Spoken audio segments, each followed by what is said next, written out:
and destruction. Border Czar Tom Homan has been dispatched to Minnesota to meet with state and local officials today. Meanwhile, Gregory Vivino, the ICE agent in charge of Minneapolis, has been transferred out of the state. And Fox News contributor Guy Benson tells us what that might mean. Well, it seems like a demotion at the very least, and my guess is President Trump, and there were some sources whispering about this over the weekend, he was watching how everything went down in this terrible, deadly incident, the response, the statements that were made by high-ranking officials, and the backlash against the untruthfulness of some of those statements, or at least the debatable nature of what they were saying. And he said, enough of this. This is, among other things, a political and PR battle, and a way to lose it is to not have credibility with the public. The Minneapolis area church that was stormed by anti-ICE agitators may pursue legal action. City's Church lead pastor Jonathan Parnell says it was very unsettling, and people, including children, feared for their lives. It was a shameful moment. It's not the way. Attorney Renee Carlson with Truth North Legal said people should be prosecuted, but state officials have done nothing. We have a state attorney general who has been completely hostile in this situation, who is siding with agitators. And not only that, is mocking the church. There is absolutely no constitutional right, no First Amendment right to invade a church. Pastor Parnell also had a message for journalist Don Lemon and others that have supported the agitators. One thing I think that we have in common with at least some of the people who came into our building is that we're heartbroken over what's happening in our cities right now. There's a lot of pain in our cities, and we need healing. We're asking for God to send healing, and we believe that healing comes ultimately in Jesus Christ. And so what we preach is that God so loved the world that he sent his only begotten son, that whoever believes in him will not perish but have everlasting life. And so my message to those agitators, my message to the governor of our state, to the state attorney general, my message to both mayors of our cities is to turn from your sin, trust in Jesus Christ, and be saved. He is our only hope. A local government in Maryland has stopped the practice of opening its meetings with the Lord's Prayer. The Wicomico County Council said it was threatened with a lawsuit from the Freedom from Religion Foundation. Neither I nor the council are happy with this set of circumstances before us, and we are not a council that shies away from a challenge simply because litigation is threatened.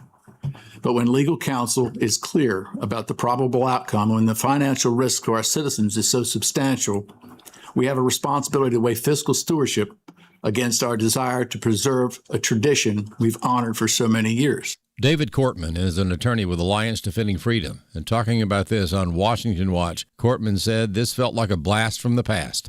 These issues have been litigated over a decade ago. They've been settled by the Supreme Court over a decade ago. In fact, it's been 4 decades since the original case came up to the Supreme Court on legislative prayer. And basically, the court ruled that you can have legislative prayer. People talk about the Establishment Clause, the so-called separation of church and state. And what the Supreme Court said, you have to look at the history and tradition of our country. And these type of legislative prayers have been ongoing since literally the First Amendment was passed and Congress adopted, in fact, hired a chaplain to engage in legislative prayers at the very beginning of our country. And so they're permissible now. More news online at afn.net and on the AFN mobile app. I'm Rusty P. Hello, everyone. I'm Tim Wildmon, president of American Family Association and American Family Radio. Hey, the tours we've got planned in 2026 are going to be fantastic. They're historical, spiritual, heritage tours. For the information all about them, the D.C., the Williamsburg, the Boston tours, go to wildmongroup.com, WILDMON group.com, and we hope to see you on one of our 2026 spiritual heritage tours. Welcome to Today's Issues, offering a Christian response to the issues of the day. Here's your host, Tim Wildmon, president of the American Family Association.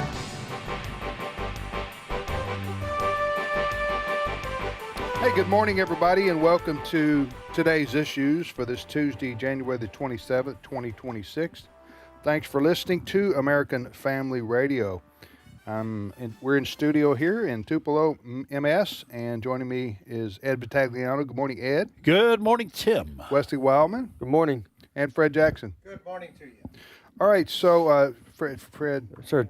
I'll say it again. Good morning to you. Yeah, thank you, Fred. Your microphone wasn't turned off. It was frozen. Yeah, I was going to say his teeth were So chattering. the microphone was frozen. Okay, so we weren't able to be live on the air yesterday here for this program because the weather effects of the weekend. I hope people were able to tell the difference when we're live and when we're not. Yeah, we were Memorex yesterday. Wesley wouldn't know what I'm talking about. No, Are you no live or are clue. you Memorex? Remember that commercial? I do. Ella Fitzgerald. Ella Fitzgerald. We weren't able to be on the air live yesterday because some of our staff didn't have power. A lot of our staff didn't have power because of the ice storm that hit our area, and then some of the roads were bad. Anyway, we closed our offices and studios yesterday, and we're still closed today. But some of us were able to come in and be here for this radio show. It's very important what we're going to be talking about today. A lot going on in the news. But, Fred, right now, a big story is the weather. No question about it.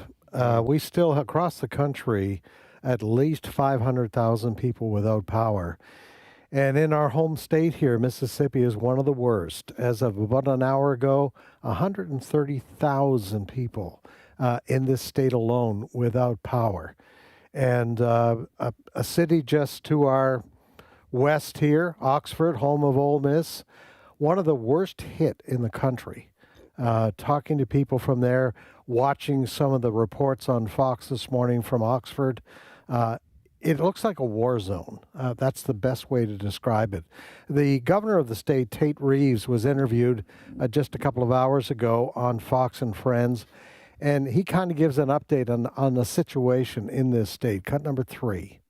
Well, we have deployed the Mississippi National Guard. They do a lot of things really well.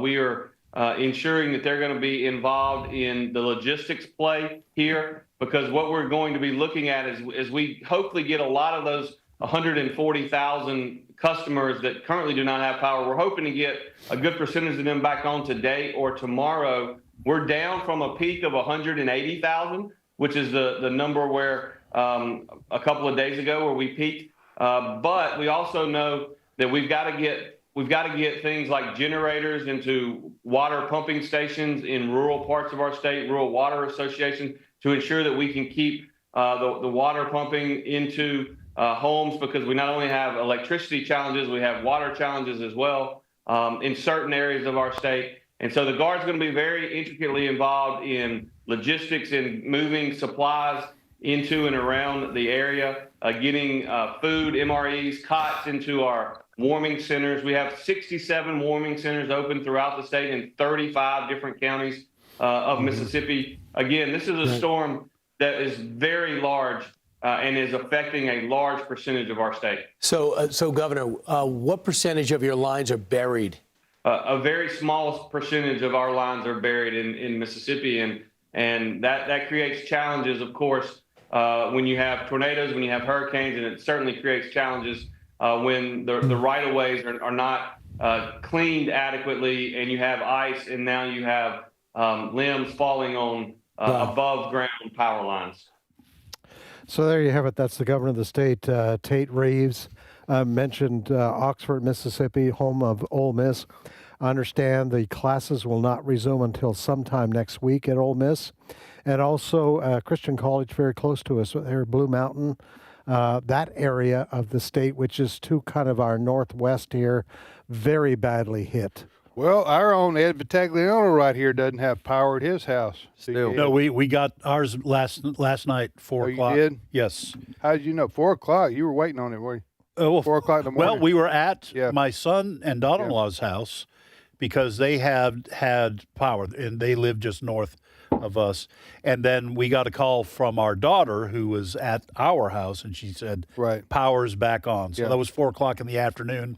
So we were not quite 48 hours without it, but pretty close. It got down. It was because it's been last night it was in the teens.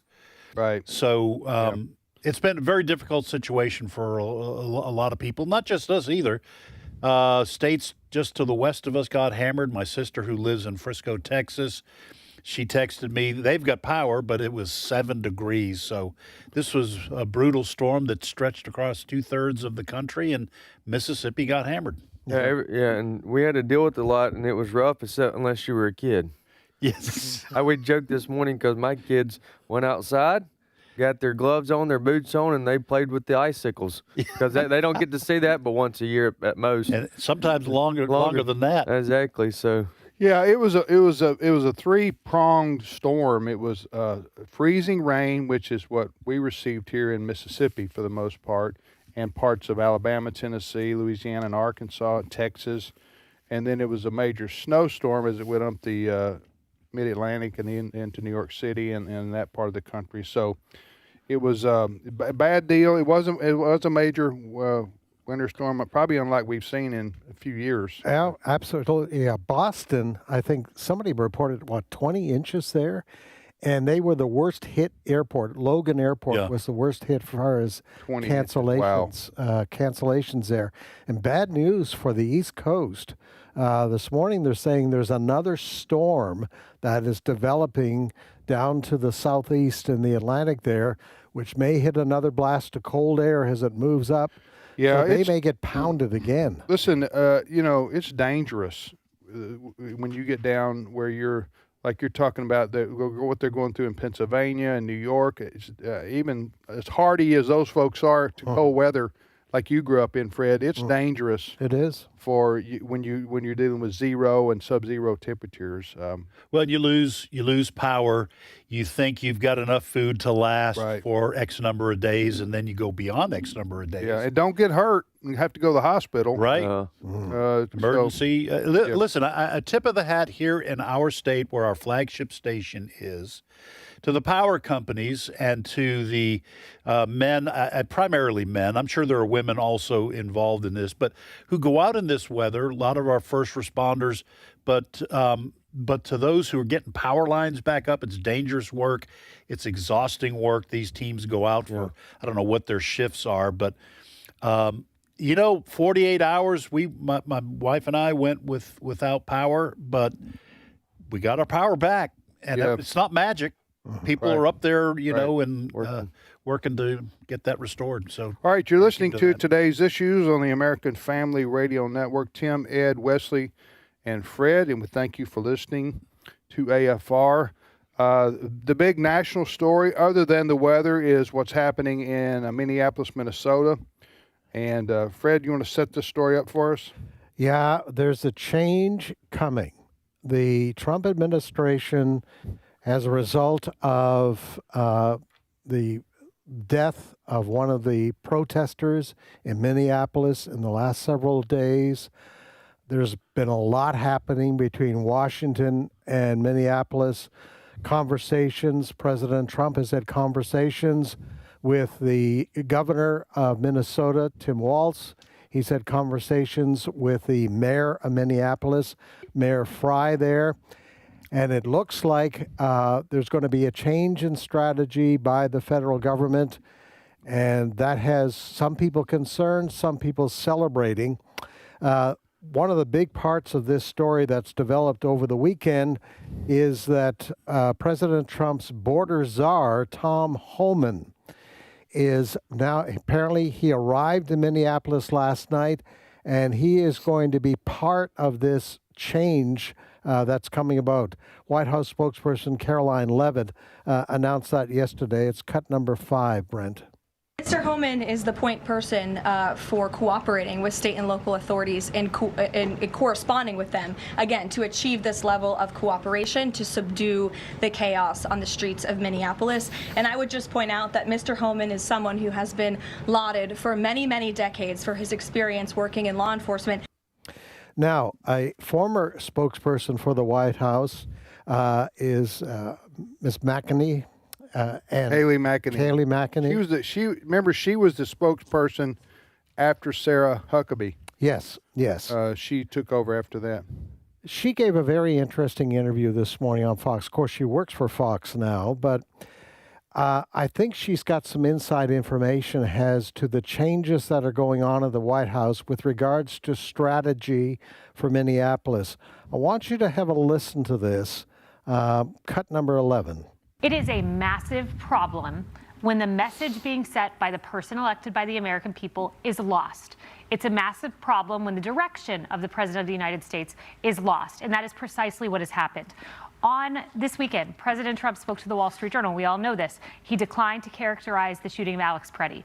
He said he is reviewing everything. But let's go back further than that. Let's go back to Tuesday. Tuesday, President Trump stood at the podium, said, "I felt terribly about the death of Renee Good. I understand both sides." He told his immigration folks, "You've got to lighten up on this." That was Tuesday. That was before Alex Preddy. Let's go back even further. Let's go back to January 11th. Donald Trump talks to the New York Times, and he tells the New York Times, "I want comprehensive immigration reform." They say a path to citizenship. He says possibly, possibly. He has been laying out the appropriate message for weeks now. He has sent a very direct action, lighten up. And when that order is not taken by the Department of Homeland Security, and when the messaging is done wrong not once but twice, the domestic terrorism, snapping to that conclusion right away, that's a problem. And President Trump has done the right thing by setting it straight, getting order, and I'm sure he's reiterated, I was the one who was elected, guys. I set the message. That's very confusing to me, what she just said. Anybody else? You think that's clear, Fred? I think her message is clear in that interview this morning. There's been a change in strategy at the White House, and that the people on the ground, the National Guard, the ICE people on the ground in Minneapolis, are not listening to the president's direction. I think that's what she was asserting in that interview. All right, let me just say this, because there's a lot of moving parts here. So we're going to get to this as much as we can. Let me say from the outset, okay, I'm just going to tick a few things off. I hope I don't take any of our listeners off. I'm just going to say, let me just make a couple of bullet points here. Yeah, check some. Okay. What ICE has been doing has gone fairly flawlessly in cities and states around the country where local law enforcement and politicians cooperate with ICE. Okay, so places like New Orleans, Dallas, other places, we've not had what we've had in Minneapolis. Second of all, I would say that these blue cities and blue states are becoming almost ungovernable when it comes to Donald Trump and the federal government. So let me just say there's a lot of blame to be placed there. Blue cities, blue states, their political leaders. But I'm with Tim, okay? I have not, until she just said this, I have not heard a consistent, clear policy laid out by the Trump administration with regards to immigration, except for we're going to get rid of the bad guys who came here illegally, okay? And that seems to be what ICE has been charged with. I think that the Trump administration needs to carefully and clearly, going forward, lay out where it wants this policy to go, and then make sure those charged with carrying out that policy are clear on it, because the American people are very confused about it, and I'm not sure that. I didn't get what Kayleigh McEnany was saying. I don't understand her point. Am I the only one? No, I think she's play that again. Play her comments again, because I respect her greatly. She was wonderful, but I don't understand. She seems to be praising President Trump while criticizing President Trump at the same time. Like the people who work for him aren't doing the job he says they should do. But listen to her comments again. Go ahead. It is a massive problem when the message being set by the person elected by the American people is lost. It's a massive problem when the direction of the President of the United States is lost, and that is precisely what has happened. On this weekend, President Trump spoke to the Wall Street Journal. We all know this. He declined to characterize the shooting of Alex Preddy. He said he is reviewing everything. But let's go back further than that. Let's go back to Tuesday. Tuesday, President Trump stood at the podium, said, "I felt terribly about the death of Renee Good. I understand both sides." He told his immigration folks, "You've got to lighten up on this." That was Tuesday. That was before Alex Preddy. Let's go back even further. Let's go back to January 11th. Donald Trump talks to the New York Times, and he tells the New York Times, "I want comprehensive immigration reform." They say a path to citizenship. He says possibly, possibly. He has been laying out the appropriate message 4 weeks now. He has sent a very direct action, lighten up. And when that order is not taken by the Department of Homeland Security, and when the messaging is done wrong not once but twice, the domestic terrorism, snapping to that conclusion right away, that's a problem. And President Trump has done the right thing by setting it straight, getting order, and I'm sure he's reiterated, I was the one who was elected, guys. I set the message. No, see, I think what she's doing, this is my opinion. Don't shoot the messenger. I'm talking, those who are listening. I think she's covering for the Trump administration and President Trump.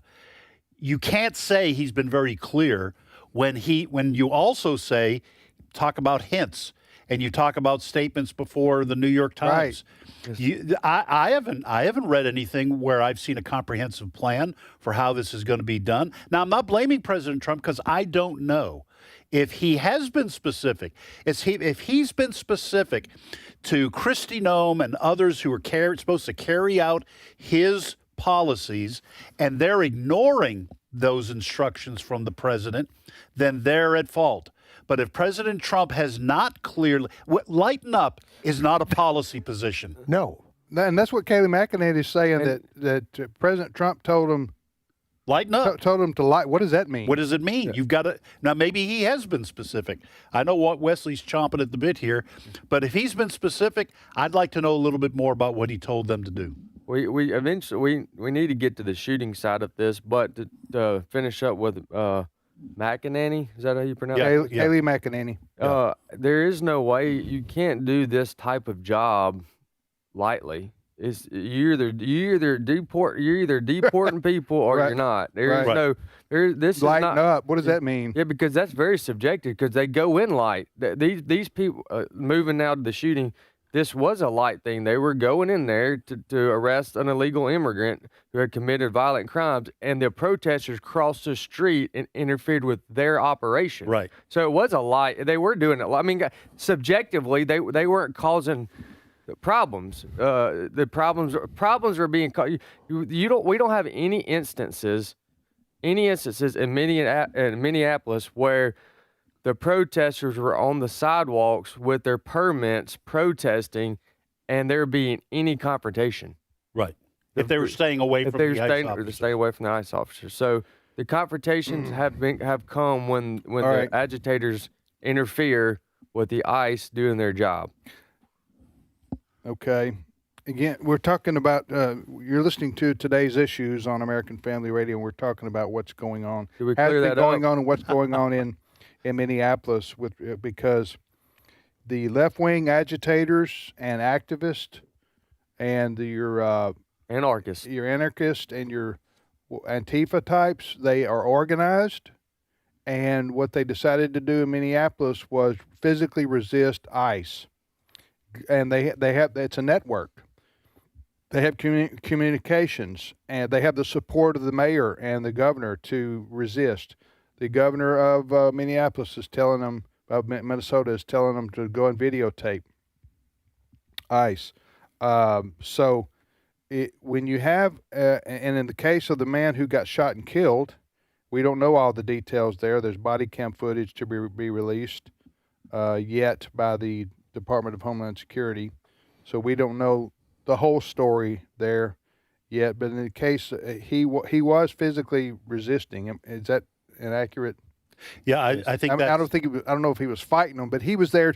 He was there to. Excuse me for interrupting. He was there to interfere. Well, that was his point. We probably could just leave it at that we're waiting on all the details to come back, but we do know some things, so I don't know how much of that we want to cover. Well, we do know that as he was resisting arrest, they had him pinned on the ground, and he was fighting to stand up as he was reaching for his firearm. He was carrying a gun. He was carrying a gun. Yeah. He was legally. He was carrying a gun legally. Yeah, but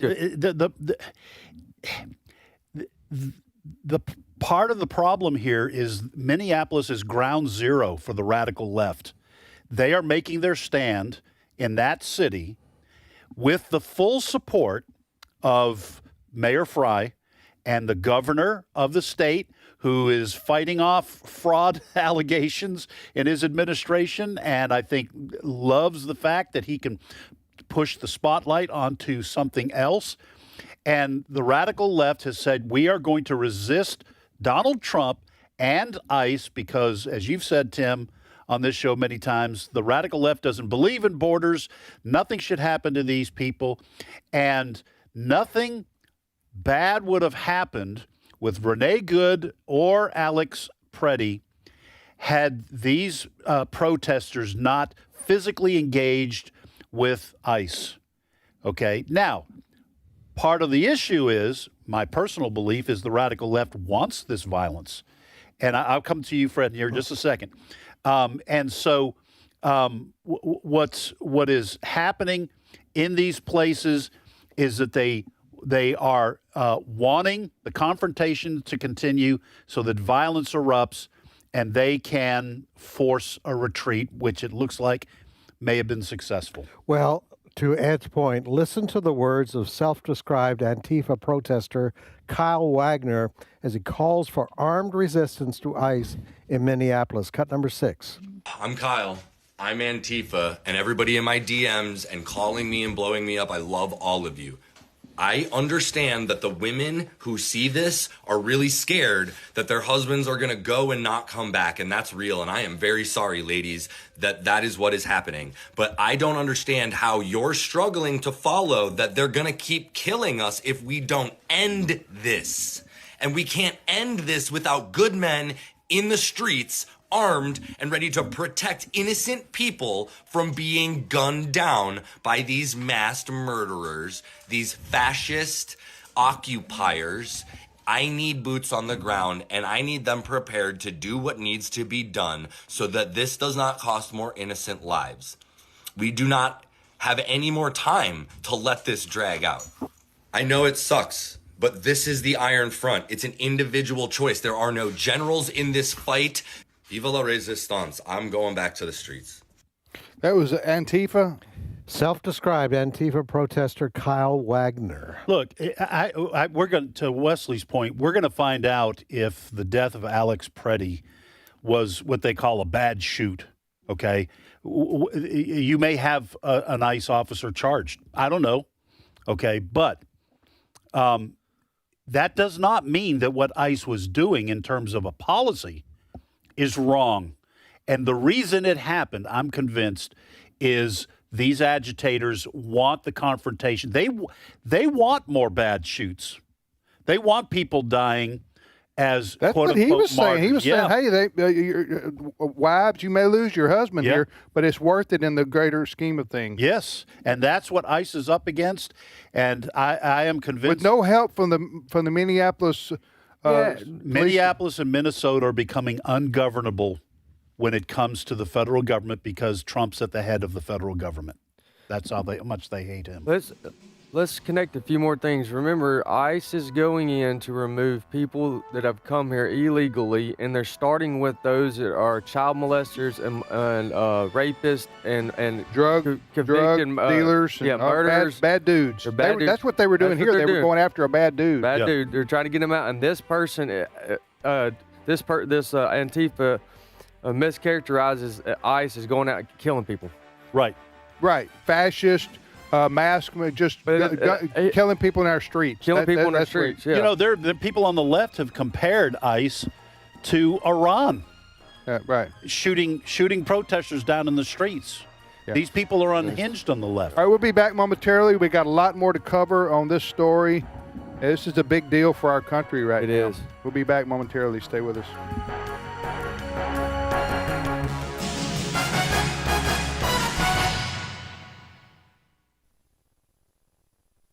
It's my turn.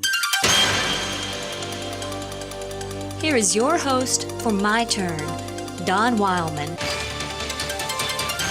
You therefore must be perfect, as your Heavenly Father is perfect. Let me share with you a story that happened to me many, many years ago. My study was located in a storage room, or what was supposed to be a storage room, directly behind our home. It was a very small room to begin with, and once I put my books and supplies and machines in it, I could hardly turn around.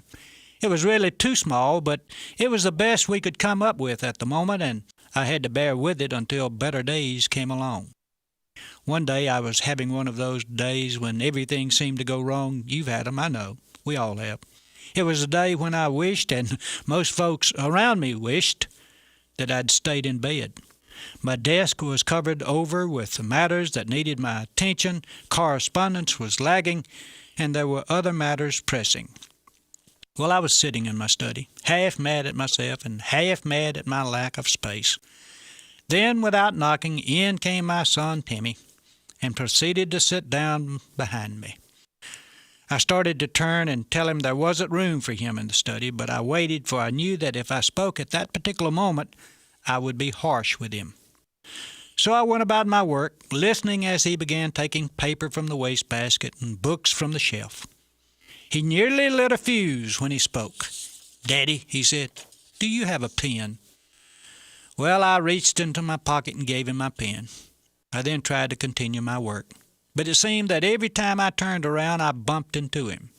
So, my temperature rising, I turned to scold him and send him back into the house, and upon turning, I was stopped cold by what I saw.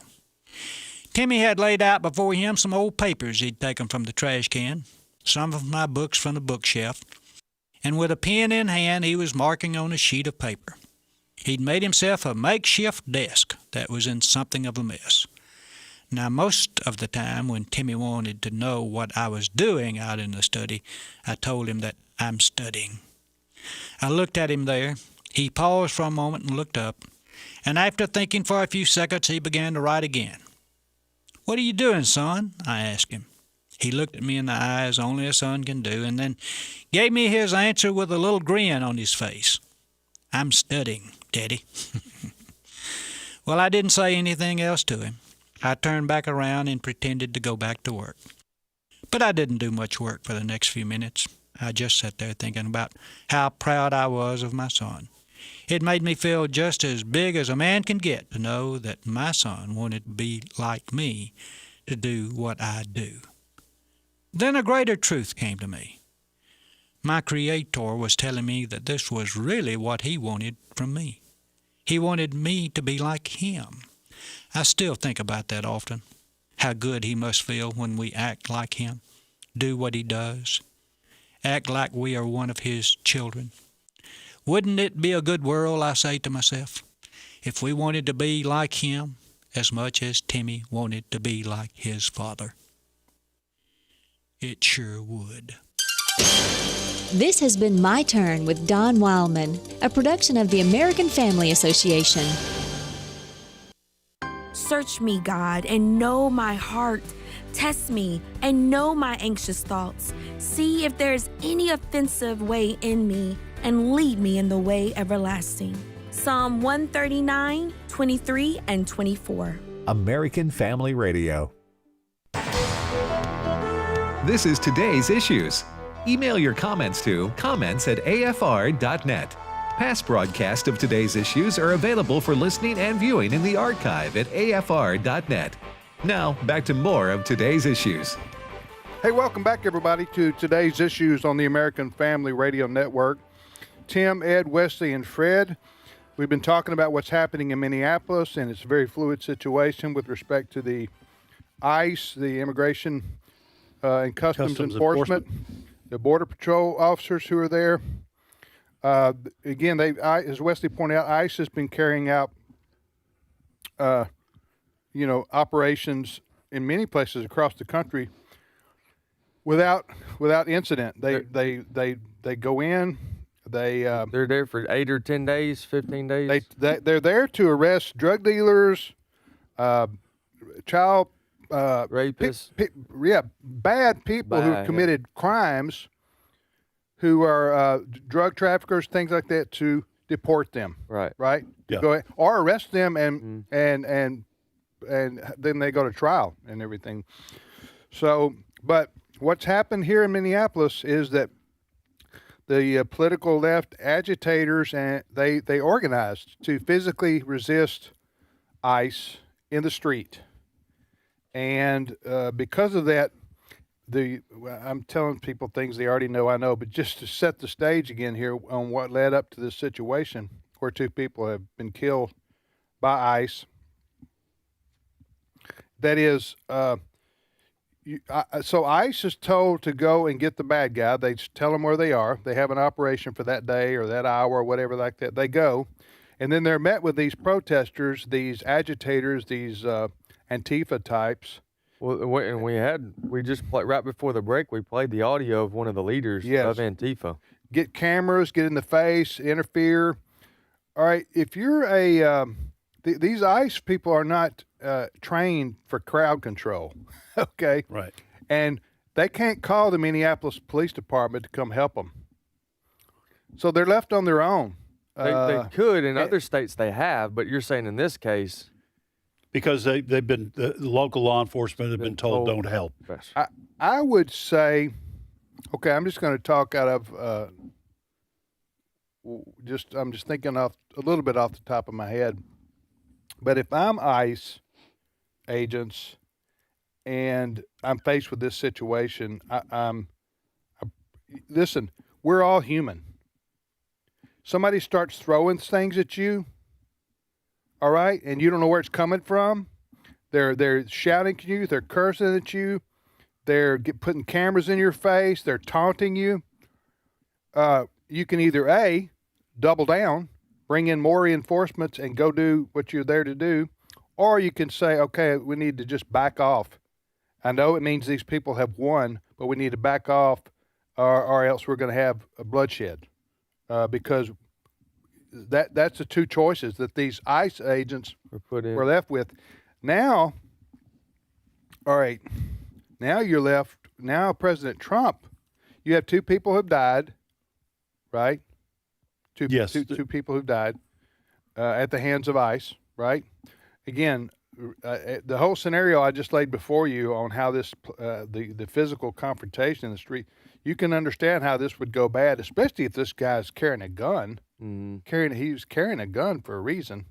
This guy who. Well, now we do want to say, because we are going to cover a comment made by Kash Patel that he was legally carrying a gun. He has a permit for that gun. We're talking about Alex. I would just say it's unwise. If you're going to go confront ICE, don't carry a gun. That's what I would say. But anyway, because we all know the training of an officer, when they see it, when you're fighting with an officer and they see a firearm, that's the problem, because they're trained. Yeah. Why? My question to him, because then the officer's going to say, well, his training would go, well, I'm being attacked by a man who has, and now I see a firearm. That firearm can be used to harm me, and the logical thinking is, well, he could use that against me because we're fighting. So, like to Dad's point, if you're going to fight, first of all, it's not wise to fight an officer. Right. I don't know. Was he fighting him? He was fighting. He was fighting officers. Okay. Yeah. Well, yeah. They were trying to get him to the ground, and then he was wrestling. He was trying to get back up. Yeah, he was wrestling. Okay. Yeah. Well, that's what he it was looked resisting. Like to me. Resisting arrest. Resisting. And then again, I go back to I'm not sure we can put this politically. President Trump, this is a very what do you say, signature moment for his administration? Would you say? What's going to happen? This is what's going to to happen fork in the in the next 24 road hours? politically. There are a lot of people praising him for kicking Kristi Noem to the side. And what's the other gentleman who's you're talking about Tom Homan, bringing him into Minneapolis to replace Greg Bovino. Oh yeah, who is Greg Bovino? For those Greg Bovino was basically head of the Border Patrol. Okay, he's been in Minneapolis. Border Patrol commander, I think. Yes, and he has led the operation in Minneapolis. Okay, so Noem and Bovino have been sidelined now by Trump, President Trump. Bovino for sure. He's been sent packing. I don't think anything official has been done with Kristi Noem. No. But Trump has basically said we're bringing in Tom Homan. But you think she's going to be? You think she's going to be the scapegoat? I don't know. I really don't. I don't know what's going to happen. But it sounded like from Kayleigh McEnany in this clip we played before the break that the Trump administration is moving to say President Trump has not wanted what's happening in Minneapolis to happen, and now he's going to take the reins. That insinuation is that they've gone rogue. Or the ICE is gone. When Kayleigh McEnany, I don't think they're going to say ICE has gone rogue because they ICE feels like the president has their back. I think what the Trump administration is pivoting to is President Trump has not wanted this to happen. And like Kayleigh McEnany said, he wanted something else to happen, and the people in charge have not been carrying out. Hold on, one other question. Not wanted what to happen? What the 2 deaths in Minneapolis. Well, who does?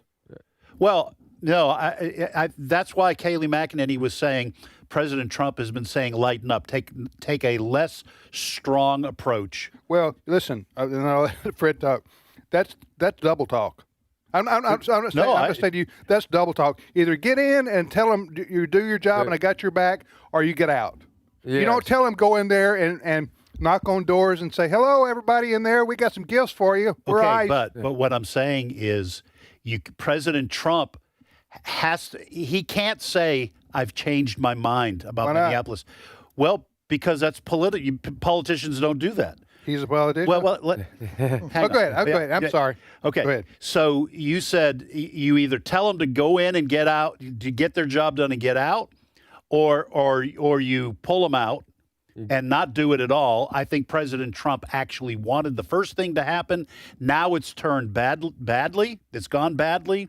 And now he can't say, I was wrong, because politically, first of all, personality-wise, he's not going to do that. Politically, that could cost the Republican Party. So now your only option is to say, I didn't want them to go in and get the job done if it was going to lead to people dying. I want a different approach, and that's what I've been trying to communicate. That's what Kayleigh McEnany said, and that's going to be what President Trump is going to say, I think, so he can back out. To all your points, Guy Benson is a Fox contributor. He says the change, sending Tom Homan in to replace Greg Bovino, is because Trump, this is what Guy Benson said, Trump is losing the PR battle. Cut 4. Well, it seems like a demotion at the very least, and my guess is President Trump, and there were some sources whispering about this over the weekend, he was watching how everything went down in this terrible, deadly incident, the response, the statements that were made by high-ranking officials, and the backlash against the untruthfulness of some of those statements, or at least the debatable nature of what they were saying. And he said, enough of this. This is, among other things, a political and PR battle, and a way to lose it is to not have credibility with the public. And so he decided to send in Tom Homan, who's a very experienced guy. He understands the job through and through. He wants to take it very seriously and do it the right way. And I think that Trump going out of his way to note that Homan hadn't been involved in Minneapolis or Minnesota was sort of a blank slate moment to say, hey, this needs fresh eyes, fresh leadership. And by the way, he's reporting directly to me. That was a shakeup, and I think a needed one. So here's the only problem with this. Trump is the commander-in-chief. And if your troops in the field feel that your commander-in-chief is ready to throw you underneath the bus, the impact that has on the overall battle. Yeah. Because if I'm looking at this through Democrat leadership eyes, they're now going to say the governor of Minnesota and the mayor of Minneapolis, Frye, look what they did. We need to copy that. Right. Because we know now that Trump will back down. And by the way, we've talked about this. What did McEnany mean by quoting Trump as saying to lighten up? How do you lighten up in an operation when you're told to go in and get the bad guys, the people who are in this country illegally? What does lighten up mean? If you're a soldier in the field, what does it mean when you tell them to lighten up on the enemy? Right. I mean, that's why I'm saying it's double talk. It's wanting it both ways. You want to do the operation without having the potential for things to go bad, and if you're gonna be willing to, if you're going to go in with this heavy law enforcement like ICE to get the bad guys, and they're confronted out on the streets with people, and something goes bad, like with these 2 deaths, either you got to be willing to. Now you can say we're gonna do an investigation, right? Sure. But what you've got to do, seems to me, is say, no, wait a minute. We're there to do a job. Yeah. And we're being attacked. Yeah, and we're getting no help by local law enforcement. No help from so either we're going to do the job, or we're going to pull out. Yep. There's no halfway doing it. You can't go lighten up. That's just to me that's silly. Comment, and this is a lot of people don't have any answers on this, direct answers, because they want to do something, but if something goes bad, then they don't want to take responsibility for it. Yeah. You see what I'm saying?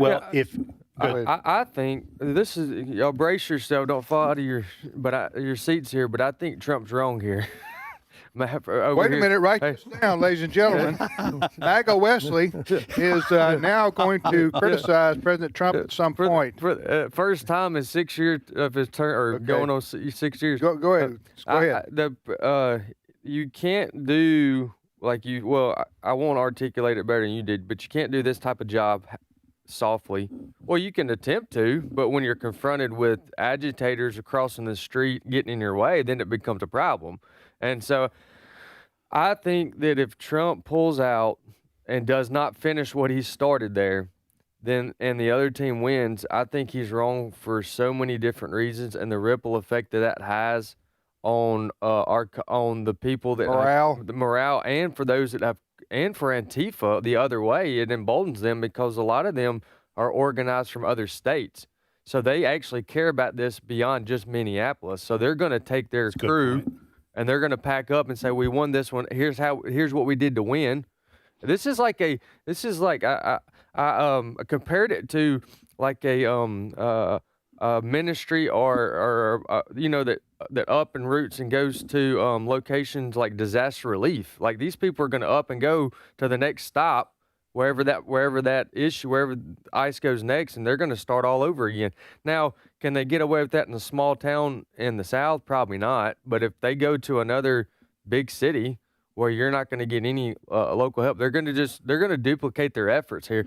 And also too, why can't there? I understand that we have a media, the news, and people follow that, and that dictates a lot of politics. I understand, but why can't these two shoots just go to investigations, and why can't ICE go back to doing their job and finishing the task? I don't understand why we have to be. It's so frustrating as a citizen who voted for Trump to do this right here, what he's doing, and then all of a sudden it could be derailed because of some PR videos from a guy who, you know what I mean? It shouldn't alter what the mission was, just because if the investigation plays out and the guy is proven to have done something, the ICE officer has been proven to have done wrongful trainings or whatever, let that play out, but that shouldn't dictate the. Can I let me just draw attention to the deeper problem here in our country. Now, this is painting with a broad brush, so I'm sure there are exceptions to this.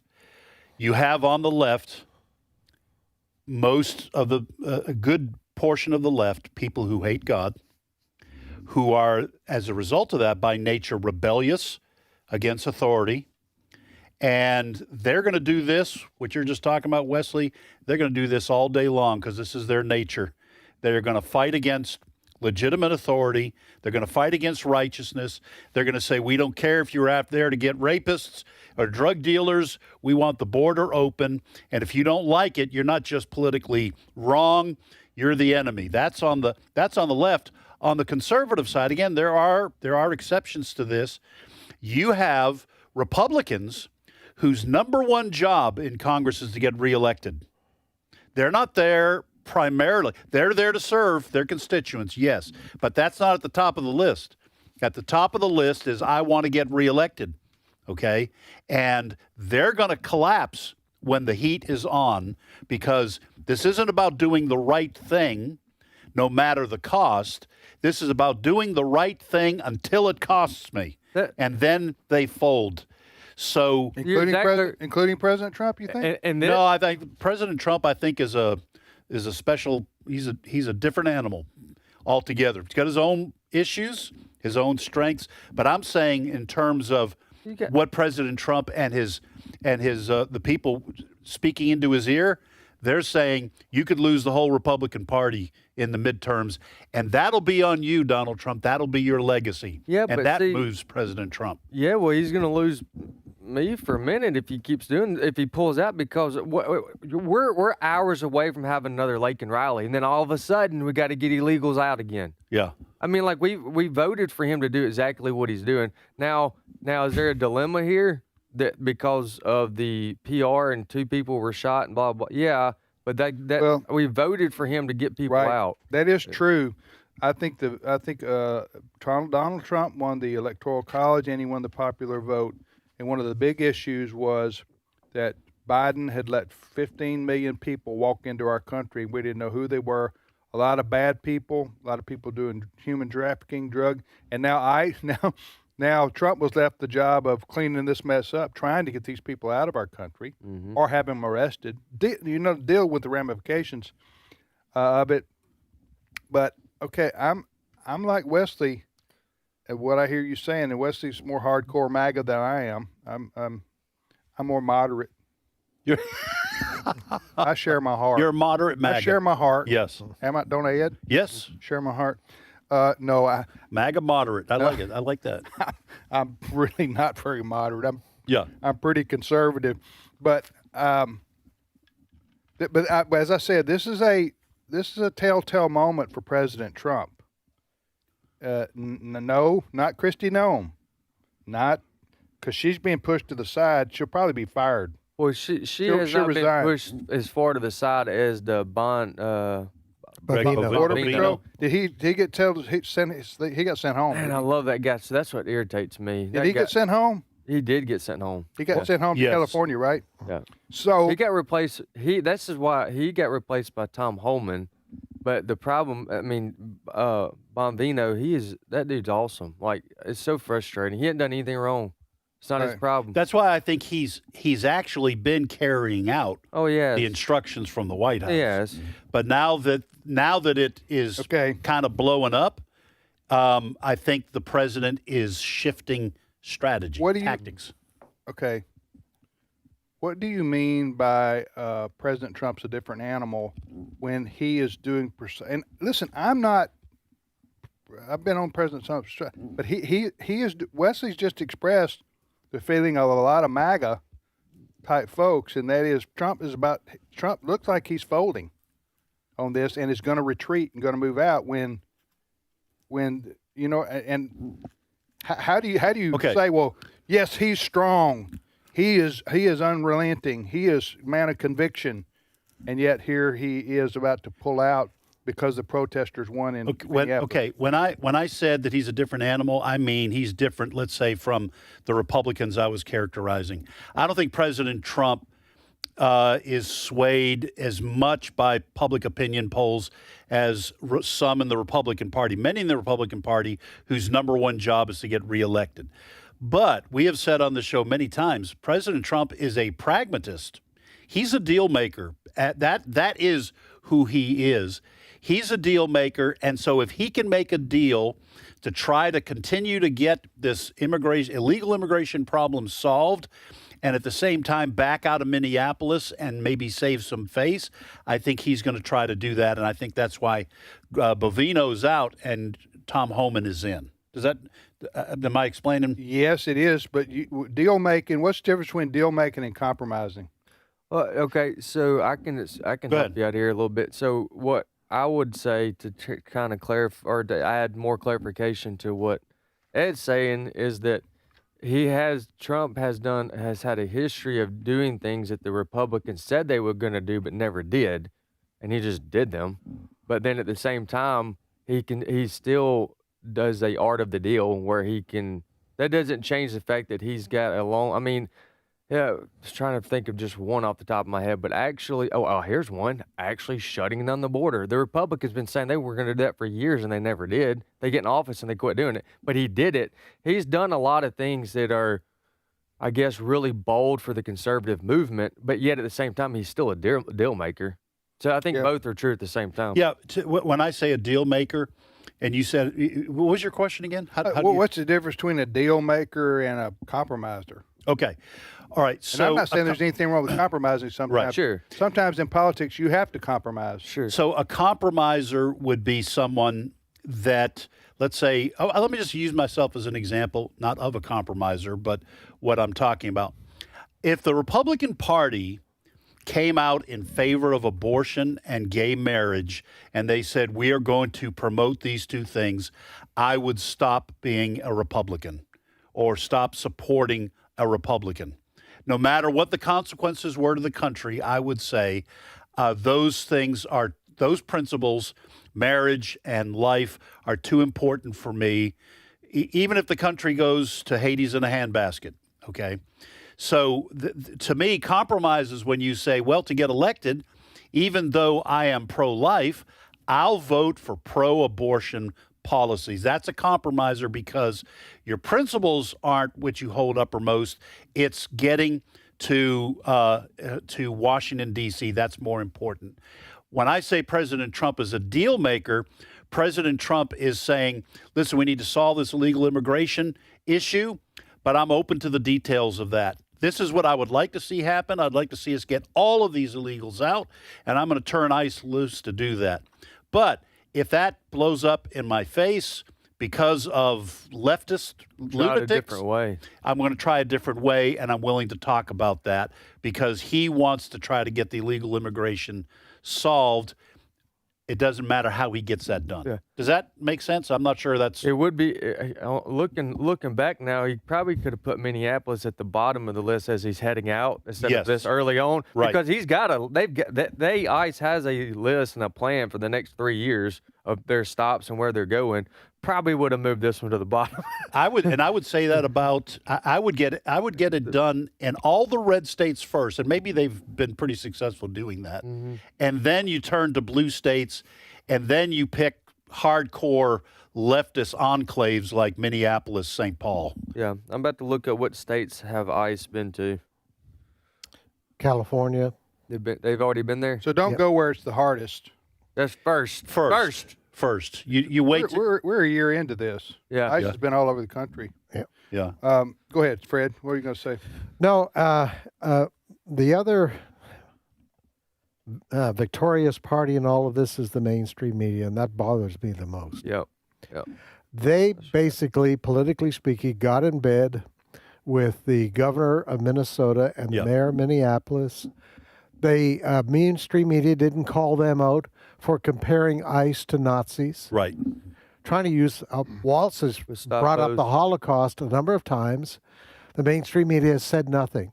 So there is, if you're looking at this from the left of the political spectrum, you are praising Mayor Fry today, and you're praising Tim Waltz today, and you're praising the mainstream media. They got together and they defeated Donald Trump. No. At least in this particular instance, it looks like it. That's what it looks like. Yeah. Well, let's see what Tom Homan says today. Yeah. After his meeting with Fry. I do trust him. Yeah. To be a straight shooter, don't you? Yeah, absolutely. I think he's a good pick for this.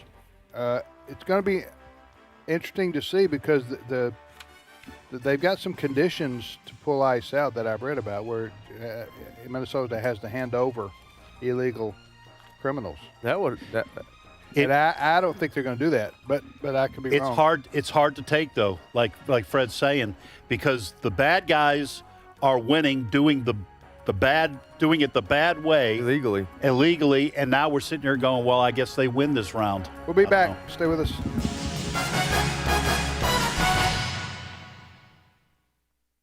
The views and opinions expressed in this broadcast may not necessarily reflect those of the American Family Association or American Family Radio. Faith, family, freedom. American Family Radio. They will thrust a cell phone in your face. If you ask a question, they'll surround you with cameras. They'll scream at you. They'll try to get you to commit violence. I believe God is giving us a little bit of a glimpse into what life without Him would be like. A Disciple's View with Todd Herman. Critical information from a faith-enriching perspective. Weekdays at noon Central on AFR. This is American Family Radio, a listener-supported ministry of the American Family Association.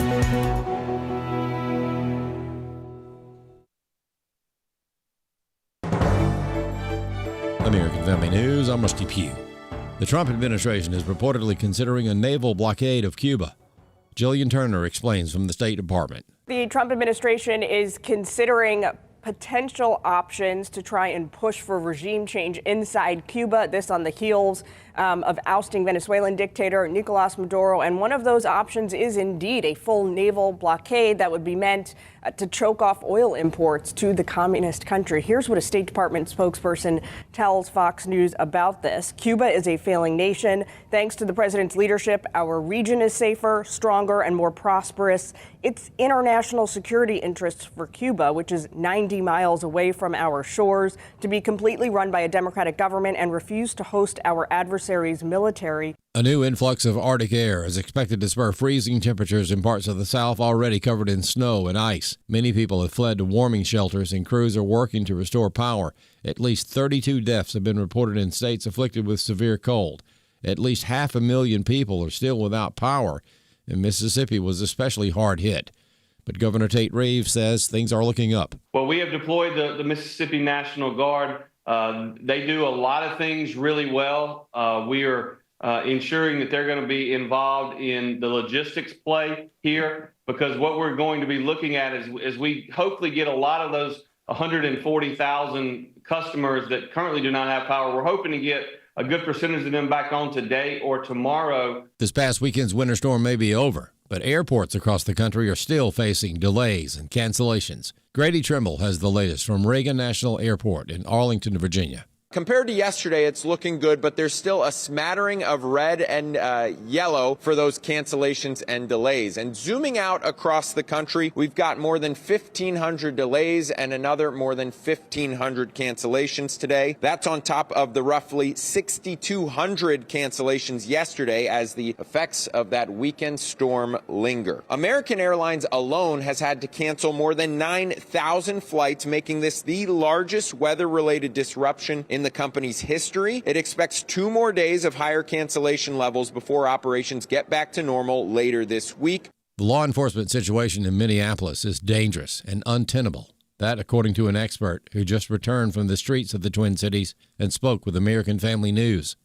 More from Steve Jordahl. The Minneapolis Police Department was gutted during the BLM riots of 2020 and the subsequent defund movement at the hands of Minnesota Governor Tim Walz and Mayor Jacob Frey. Randy Sutton of the Wounded Blue says those that remain are being told to ignore the safety and well-being of their brothers in blue with the Border Patrol and Immigration and Customs Enforcement. I have never seen this in my entire law enforcement career.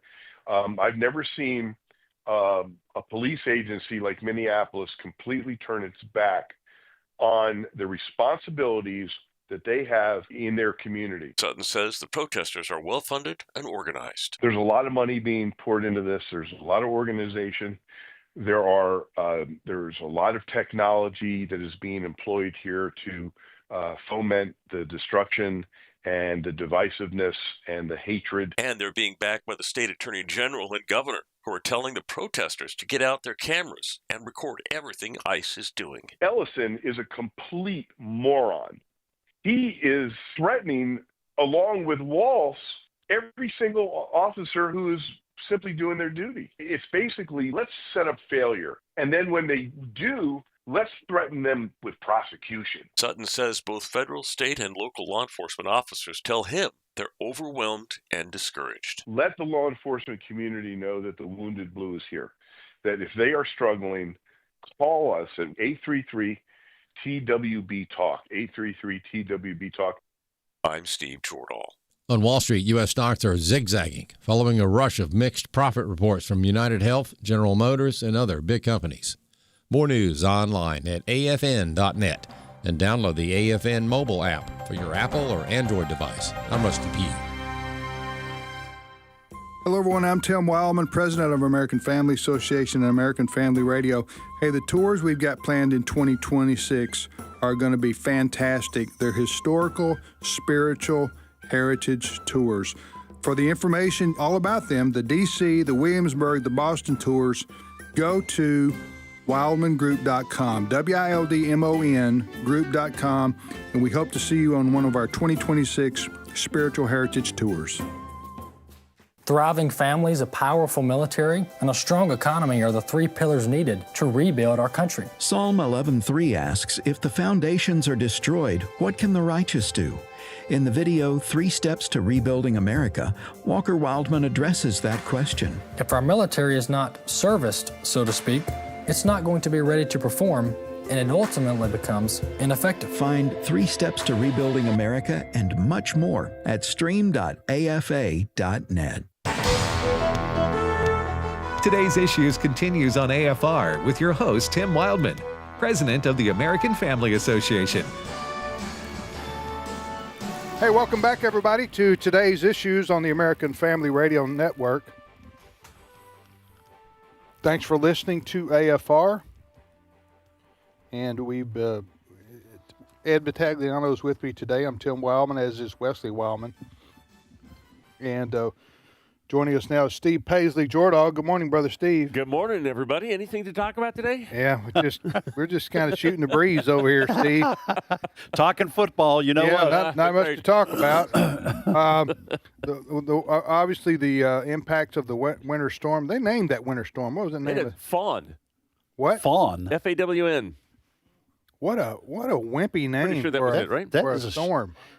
Fern, F-E-R-N. Sorry, thank you. That's also a weird name. It is pretty weird. Fern, but at least that's a person's name. I've never seen anyone. Don't they always name these storms a person's name? Yes, and it used to be only women, but now. Yes. Well, I don't ever remember winter storms being named. I don't either. Oh, me either. Hurricanes always got their name. Yeah. But winter storms, I never remember them getting with this winter storm. Fern. It is easier to refer to something, you or Hurricane Ida or whatever, and people's ideas of what you're talking about, rather than the hurricane of Well, you have to have a name for it because apparently, according to the Department of Homeland Security, you can't use the word ice when you're talking about it. which you can't say ice storm. No, you can't say ice. This is a report that FEMA, the officials are saying that you have to watch out for words like ice. Sources. Wait, you're not serious. You're not serious. You're serious? I am. CNN's reporting that sources in the Department of Homeland Security say that FEMA has been forbidden from using the word ice in any warning regarding the massive winter storm that's sweeping our nation. I'm reading from CNN. Officials say they worry that certain phrasing like "watch out for ice" could be misinterpreted. This sounds like the Biden administration. I know. If FEMA says keep off the roads if you see ice, it could easily be used politically. So now it's a trigger word? It's a trigger word. Ice. FEMA's? I didn't know FEMA was still around. They're still around. Well, who thinks that? Listen, when I hear on the news, as I have, watch out for black ice on the roads. Now okay? you're racist. I'm not thinking race. So who in the world is thinking immigration and customs enforcement when someone's talking about a winter storm producing ice on the roads? Apparently the Department of Homeland Security is. Wow. like people don't have so we're calling aren't able to distinguish. Yeah. So we're calling it Fern. Just oh man. Give me a break. Don't break the ice. Give me a piece of that Kit Kat bar. All right. So anyway, the two major stories: the effects of the winter storm. Hundreds of thousands of people still don't have power. Some don't have water either. Yeah. Right. Especially including some of our employees. Yeah. They don't, which is tough when you're told to run the water, drip the water, and pencil stream this and all that. I mean, if they come in tomorrow and they wouldn't have had water, they wouldn't have taken showers. Should I be avoiding our? I'm not asking. If you feel like you should ask, just don't trigger anybody. Won't it be obvious? No. Yeah. All right. What's your first story, Steve? All right. There is a new podcaster on the left. Her name is Jennifer Welch. Jennifer? Jennifer. I don't know what she was doing now. No, she's gaining in popularity, right? Well, it's kind of astroturfed. So she's gaining in popularity because the liberals say they need someone like Joe Rogan. Now, keep in mind, Joe Rogan definitely is not a conservative, although he interviewed Donald Trump and didn't cuss him out on the air. So of course it makes everybody on the left makes him a conservative. So the liberals think that they need their own version of this. So they have anointed this gal called Jennifer Welsh as their liberal podcaster, hoping that they can kind of make inroads into the medium of podcasting. And she has been talking. She is not a fan of evangelicals, I got to say. And I will give you example number 1. Listen to cut 20. This is a cancer. White evangelical Christianity is a cancer. These are the worst of our country. These are the worst people in our country because they use their religion in 2 ways, as a weapon and as a shield. They weaponize it whenever they want to and say, we're on the moral high ground. You're a lesbian. You deserve to die. You're a lesbian. The cops shouldn't have revived you. Oh, your parents are Mexicans and they brought you over here. Yeah, you should go to jail and eat worm food. And then when you call them out on it, they're after the Christians. How dare they? How dare they? We're so oppressed. White Christians are so oppressed in this country. And they want it both ways because in the religion, that duplicity is taught. You can be morally duplicitous. You thrive in cognitive dissonance. And so this is just a massive, massive problem. And it should come as no surprise to anyone that of this cult that I'm talking about, white evangelicals, I think over 80% went and voted triple Trump. Yeah, she doesn't like you very much, Ed. First of all, she's a blatherskite. I mentioned that last week as someone who speaks utter nonsense. That, folks, let me just say, that's not true. I have in the past used the word moron and idiot, and some of you have called me on it. That was very hurtful, and we talked about it after the show. And you're right. I am going to try not to call human beings idiots or morons. Well, Wesley said he'd on do it the for air. you. On the air, I'm gonna try not to do that. So blatherskite is my way of softening that, and that's what's her name? Jennifer Welsh. Okay, Jennifer Welsh. She is a blatherskite and a liar. That's right. Okay, because she's lying about evangelical Christians. And it's not what they're taught. She says that's what they're taught. Yes. Listen, there was about a half dozen things she said that were outright lies. But let me just tell you this. This is what the enemies of Christianity have always done. They did this under the Roman Empire. They said they were doing, when Christians met, said they were engaging in cannibalism and all this kind of stuff.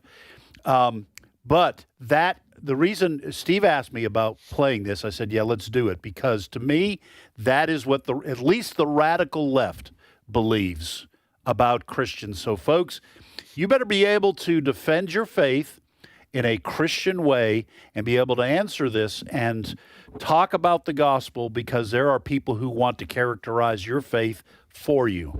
Listen, I've been an evangelical white Christian, still white. Yeah, I was just checking. Yes. You never know. Well, you never know what kind of environmental things are out there changing your skin color. That's right. So I'm still whatever that color that is right there. What is that? Yeah, microplastics. You never know how that can change. So I've been a white. My name is Tim. That's it. I am a white evangelical Christian. Hello, Tim. Would you like to apologize for that? Yes, I would like to apologize. What I'm saying is, your skin color, your religion. Both. I don't know. I don't know what she's talking about. What I'm saying is, I've listened to.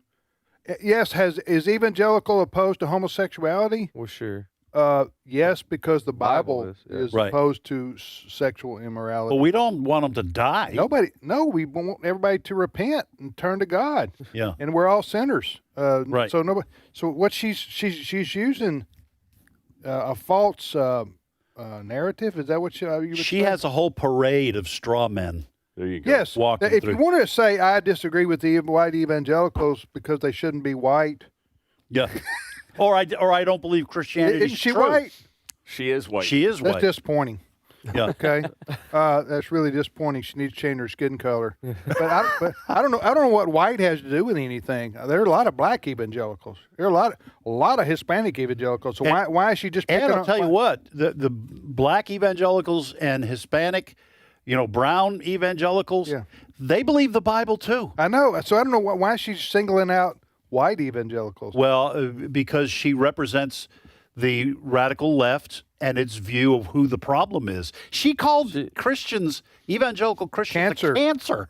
Yeah, the cancer. That's what a lot of these folks believe that. But everything she accused of right there is absolutely not true of the vast majority of evangelical white Christians. I don't want anyone eating worm food. What does that even mean? She's just throwing stuff out there. Yeah. And so anyway. Now that used to, I would say, like I mentioned this when we had Frank on 10 years ago 15 years ago in college, that would be my generation 15 years ago in college would get very defensive and try to start defending that. Now, defending what? Defending that we're saying things. Well, we would go further than we're doing here and be like, well, that's not fair. I don't believe that. Blah blah blah. But that type of stuff doesn't work anymore.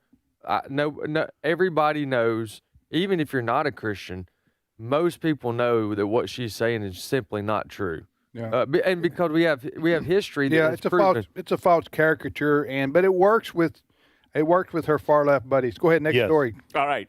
I wanted to go back, if we can, to the Minnesota thing just a second, because I want to kind of demonstrate to you how far the left will go to try to gain sympathy for their cause. So Tim Walz, we have chronicled a whole lot of stuff that he has said about ICE and about what's going on there. Talking about the governor of Minnesota. And he has a warning. He says that the children of Minnesota are suffering. And, well, he has a comparison to make. Cut 14. Allow our children to go back to school. We have got children in Minnesota hiding in their houses, afraid to go outside. Many of us grew up reading that story of Anne Frank. Somebody's going to write that children's story about Minnesota. And there's one person who can end this now. The Holocaust Museum was pretty offended at that comparison, I will tell you. Well, Governor Tim Walz is a blatherskite. We're just bringing them all out for you. So he's talking about ICE arresting and then deporting people who have children. Is that what he's saying? The children. Why is he saying children are hiding? He's saying the children who are here illegally in our country, the children of people here who are here illegally are hiding in Minnesota in hopes that ICE doesn't catch them and deport them. That's what he's saying. That may be true. Okay, about some of the children of people who are here illegally. That is not a solution to the problem. He's saying let them go back to school. Yeah. Quit harassing them. That's what he's saying. Yeah. But, go ahead. Comparing him to Anne Frank, which, Anne Frank, she helped people escape the Nazis who were going to kill them. And she wasn't, she was a citizen of the country in which she resided, not an immigrant. There's a lot of reasons that does not work. She was hiding from Nazis who wanted to kill her because she was a Jew. Right. That's what they're saying about ICE. All right. A while back, we remember when we sent our SEAL team in to take out the ruler of Venezuela, Maduro. Yeah. Well, we left in place an acting president. Her name is Delcy Rodriguez. And Delcy Rodriguez is said to be kind of an ideological twin to Maduro. In other words, we left the same thing that we took out in charge. And the thought was we have so much influence over that country now because we have their oil and we can always take her out the same way that they took out Maduro. We can send another strike team in that she's going to toe the line. But she is saying that she has had enough of U.S. interference in the country's politics. My question to you, the panel, is if we went to this trouble to take out Maduro, what good is it if we left in Maduro light? Is this a Donald Trump maybe not following through with the threat? Well, you want mine? No, go ahead. I think the biggest thing here is that Trump still has the card that says I removed Maduro, so if you want to be next, you better do what I say. Otherwise, you're next. Or I do think though that the bigger picture here was the oil. So as long as they work with us on the oil, I don't think he cares that much if it's a light version of Maduro. If that makes sense. You think he's allowing her? She can say whatever she wants as long as she toes the line. Yep. That's well, and she's probably, I don't know, there may be back channel communications between Venezuela and the U.S., and she may be saying, in order to shore up my position, I have to work with. I gotta say things that I believe. I'm not going to be your puppet, but we will work behind the scenes, to Wesley's point. And I think as long as that gets done, I would like to see it continue, that oil does not go from Venezuela to places like Cuba, Iran, or Russia, or something like that. And so I'm pretty flexible at this point about how the Trump administration handles Venezuela. We'll see. Well, President Trump said he is the acting president of Venezuela. He did. Go ahead. He did. Yep.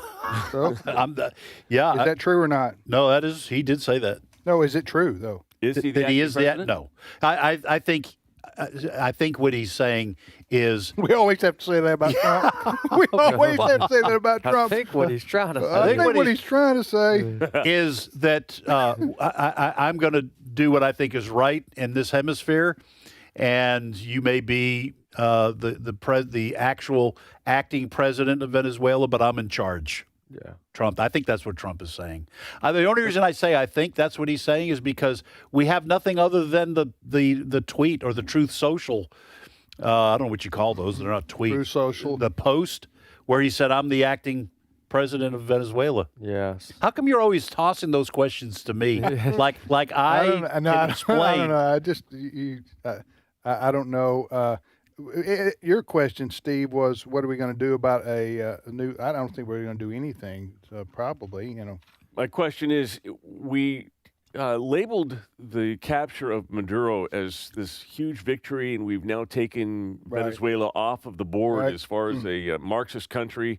We've liberated their people. It's a toppling of the government. We're going to restore economic stability in the country. If she is his clone and is in charge, what have we done? I think too early to tell. Yeah, I think. Yeah. Next story, Steve. It's probably fair. Try to trap us now, Steve. Yeah, I'm going to. We're ready for you. Too early to tell, Steve. I'll do like my parents said to me and what we said to our children. We'll see. We'll see. And Steve, we'll see covers a host of answers. Steve, I think what Tim is trying to say here. Oh, yeah. I'm playing 3D chess. Yeah. Right. I'm trying to make a deal. So, the art of the deal. I'm just trying to get to lunch. Right. That's all I'm trying to do. You just want your power back on, don't you? Power back on. I'd like to have something to talk about for the next 7 minutes. That's what I want. All right. According to the Russian newspaper TASS. What now? According to the Russian newspaper TASS, T-A-S-S, that's a Russian newspaper, Deputy Chairman of the Russian Security Council, Dmitry Medvedev, is saying that the Golden Dome project that Donald Trump has the United States on, which is the missile shield that the United States has put up, he's calling that provocative, and that it could trigger nuclear instability. My question to the panel, and I have questions to We'll see. is what does it say when it's a defensive shield? It cannot launch anything. It just defends. Why would it be provocative to be able to protect ourselves? And it was provocative to who now? To the Russians. Well, Medvedev he was president of Russia in between Putin. Okay, so Putin did allow someone else to be elected temporarily. But here's the way that argument goes, and this goes all the way back to the 60s, and the 70s when the United States was considering anti-ballistic missile, ABM, technology. And we wound up with an ABM treaty with the Soviet Union, because what the Soviet Union said was, if you develop an anti-ballistic missile shield that shoots down nuclear weapons, that makes it more likely that you will launch nuclear weapons first, because you're not going to suffer as greatly in a counterstrike because of your ABM technology. And therefore, we're going to have to develop even more and better nuclear missiles, which destabilizes the nuclear weapons situation. In fact, I'm pretty sure that the ABM technology, anti-ballistic missile technology, was the reason for the development of MIRV technology, which is multiple independently targeted reentry vehicles. So these are ICBMs. He had a talk show at one point, didn't he? Yes. MIRV. Yeah, MIRV Griffin. These are missiles that you fire, and on their descent, ICBMs, you have multiple missiles, warheads, released by that missile. Kind of like my golf game. Kind of like your golf game. Just multiple bad shots released in consecutive fashion. You know, I try to have a serious discussion. You realize I'm sorry. I haven't talked about MIRV technology since I was at Boston College in a political science class. Give me this moment. Okay. Give me this moment. My bad. When am I going to talk about this again? I apologize. Uninterrupted. Yeah, moment. so that's an old argument that if we have a Golden Dome, we might strike Russia with nuclear weapons first. So they're going to have to do something to beat our Golden Dome. Are you in favor of the Golden Dome? I'm in favor of the Golden Dome. All right. Okay. Absolutely. I think President Trump is a genius for wanting to install it. All right. And I don't care if it's provocative. Yeah, we don't care if it's provocative. We don't care. As long as we're doing the Why do you think we care? If I was whether it's provocative or not, we don't care. If I was Trump, I'd say, well, I'll tell you what, let this be a discussion then, Vladimir, of let's maybe cut back on some of our nuclear missiles. Yeah. There How you you like go. them apples? I do like them apples. I want to take you, as we leave you all today, to Fancy Gap, Virginia. Did you I'm know ready. there's a place I haven't called talked about Gap? Fancy Gap, Virginia, since I was in Boston College. There Let's is go. a guy a group that put up a billboard in Fancy Gap called, and the billboard read, "Jesus is not God. The Scripture says Jesus did not pre-exist in heaven." Blasphemy. And That's a billboard? God did it. It was a billboard. Blasphemy. It was. Well, yes, because someone who has maybe some better theology went with a big, huge paintbrush and took out some words. A Christian vandal. Well, it's called evangelism, is what they're calling this. Evangelism. Evangelism. He Well, listen, corrected the billboard. So in now the it spirit says, of the left, I'm for resistance. the Bible says Jesus Right? is God. That's right. I'm for resistance. Hey, we need to physically resist this message. You let the audience hear what it says though. It now says Jesus is God. He painted it over out. the knot and the whole thing about Jesus. not Was it good pre-existing artwork heaven. though? Did he cover it up with the right No, colors? just slap paint over the I would over say not. What's the name of the town? So he could work on his art Fancy skills. Gap, Virginia. Fancy Gap, Virginia. Fancy Gap, Virginia. Here's your one chance, Fancy. So- Don't let me down. Go ahead. Well, I've well, talked a lot about MIRVs and ICBMs. Hey, before we get to the end of the show here, almost not all, almost every story that we talked about, I'm looking here, can be found at afn.net. Hey, good. That's good. .net. Yep, absolutely. So, for example, the Arctic air that we talked about. Arctic air. Arctic air, the cold front, the Don't say bad ice. weather. Don't say ice. Fern. You talking about Fern?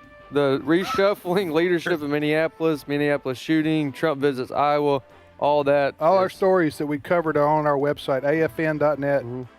Except for a couple of Steves, That's right. right? Yeah, probably not. Fancy Gap, Virginia, going to be listen. on AFN? When you have stories like what's going on in Minnesota and a big, huge ice storm, it kind of sucks all the oxygen out of the air. Yeah. There's not a whole lot left to talk about that's not. Yeah. Folks, if you're interested in my foreign policy podcast, that is available at. No, I'm just kidding. All right. We'll be back tomorrow. We Lord willing. hope you have a great day. We'll see you back here then.